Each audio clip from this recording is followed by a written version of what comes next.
haigustega on äraõppimisele.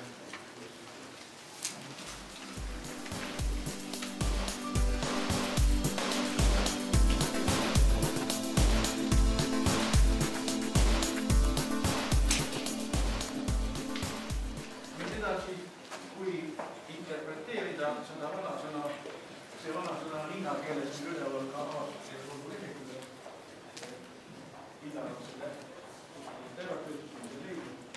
Siis on tõesti see taks, kuulmine ja nägemine on didaktiline paradigma. Me õpetame ära, ei saa sõna.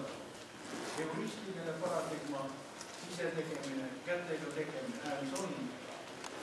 Ja egoistiline paradigma ongi just õppeviis, mis suunab küsimiste ja lasteaias, kus oli avatud õppekooli minna ja kui ta oli paar nädalat käinud, siis oli tagasi mõistavad lasteaias. Tähendab seda, et kool on praegu selline, siin enne oli juttu ka pannud, istuma pinki, istub paigal, aga eriti poisid tahaks kogu aeg midagi tegeleda, saab midagi teha, aga ise juba väga raske. Õpik on kellegi poolt kirjutada. Õpik on suhteliselt raske. Ja õpetaja ei saa ju midagi teha, ta peab kogu õpikku läbi. Kui ta ei õppi, siis ta võib eksami tulemusega jääda kõik olla. Edasi järgmine osa on, kui õpetaja aktiivsus on kõrge ja õpilas aktiivsus on madal, siis minule üllatuseks oli ka, et sellel juhul siis õpetaja teeb demonstratsioonratseid, ta teeb kokaraamatu katseid, siis täpselt kõik ette kirjutab, kui ta teeb ja see ei õpeta.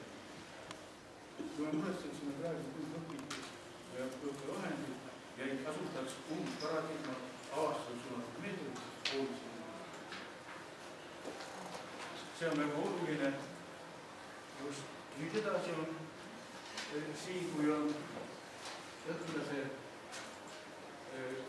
aktiivsus kõrges, on avatud uurimusõppe, võetakse mingi probleem, hakatakse seda lahendama, väga paljude juhtudega lasteaias, enne kui me koolidega väga tihti ja kuulus alus teada.